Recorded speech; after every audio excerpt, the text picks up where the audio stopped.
Everybody, it's Mindy Totten at bodyworkmastery.com, and I'm going to talk to you today a little bit about the sphenoid bone. So I've done some of these videos on some of the facial bones, like the vomer, and recently I was at a class, I was TAing, and someone came up to me who was working on her certification, and she said, check this out, Mindy, I got this great cheat sheet, which is fine, whatever, list of intentions for each of the steps of the 10-step protocol. So now all I have to do is memorize the intention, else I'll be set to go. Isn't that great? And I, of course, being me, said, no, that's not great at all. You want to really know in your hands what the intention is behind each of the steps of the 10-step protocol. So she said, well, you know that the thing that you did with the vomer, you should do one for each of the cranial bones as well. So I said, okie doke, I'll do it. So today we're going to talk about the sphenoid. I'll show you where it is in the cranium and talk to you a little bit about it, what some of the attachments are and what the intention is behind it. And then I'll show you some common mistakes that folks make when they're working with the sphenoid. Okay, so first of all, here we have the gesture. And as you can see on the gesture, the sphenoid is this red bone. It forms the back of the orbits of the eyes right there. And if I turn him to the side, you can see that beautiful wing right over there, the greater wing of the sphenoid. Again, from the front. Yeah, then in from the side. And if you're looking at the front, here's that same orientation. Here's the red beautiful sphenoid bone. Sphenoid actually comes from the word that means wedge, which I think is beautiful. It looks kind of like a wedge here, but I love how beautiful it is. It looks like a butterfly to me, or a winged bird. And these two edges on the sides here, vroom, vroom, these are called the greater wings of the sphenoid, and that's what you're actually using when you have your hand placement. So you have the gesture, and the person is laying on the table here, heads towards you, and then the rest of the spine goes down. To find the sphenoid, you can put your thumbs here on the lateral orbits of the eyes and just let them drop posterior down towards the table a bit, quarter inch, half inch or so, and you'll feel that small little pad here on the side of the head. That's the area of the greater wing of the sphenoid, and that's what you're going to be using to gently see if there's any change that needs to be facilitated. So again, here's the sphenoid sitting up, and then if he's laying down on the table, he goes this way, and then your thumbs come down here on the greater wings of the sphenoid like this. Okay, so if I had my person laying on the table, their heads towards me and the rest of their body goes away, this is how the orientation of the intracranial membrane system would be this way.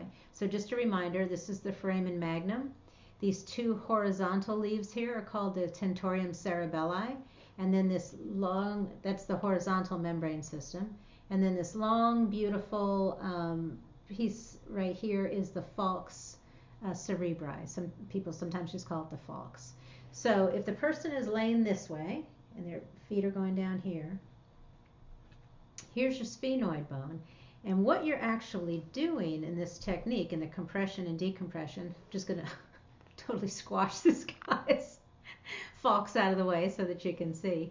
There, so you can see these two sticky out parts here on the top part of the sphenoid. They're called the anterior clinoid processes, remembering that process means sticky out part, and they attach right there,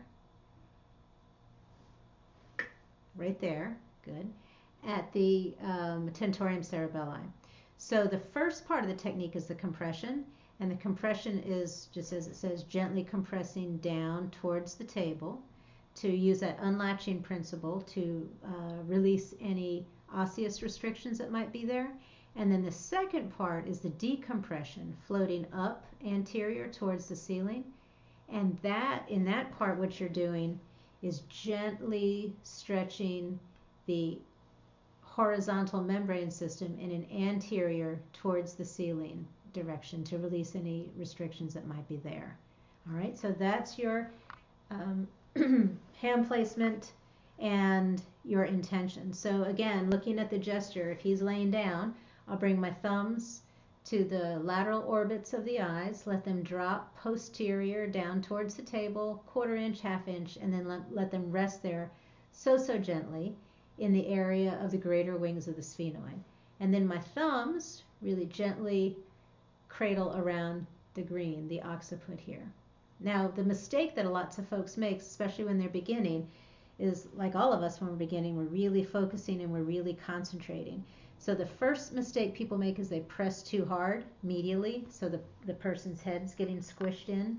And then the second mistake that they make is what we call thumb drift, right? So you're focusing, and the next thing you know, your thumbs are on the temporal bone rather than back on the sphenoid. This is a really common thing to happen if you are closing your eyes when you're really focused. So here you are, your focus. I encourage you to open your eyes, check your thumbs, check to see if you've drifted, and if you have, just place them gently back up there on the greater wings of the sphenoid. So remember, it's two-part. There's the compression, gentle, and then the decompression up towards the ceiling, so gentle. All right, that is the sphenoid bone. Join me here again. We'll go over some of the other cranial vault bones. If you have any comments, just leave them in the section below. And as always, Mindy Totten from Bodywork Mastery, wishing you kindness and love and a Rocco Sacco journey.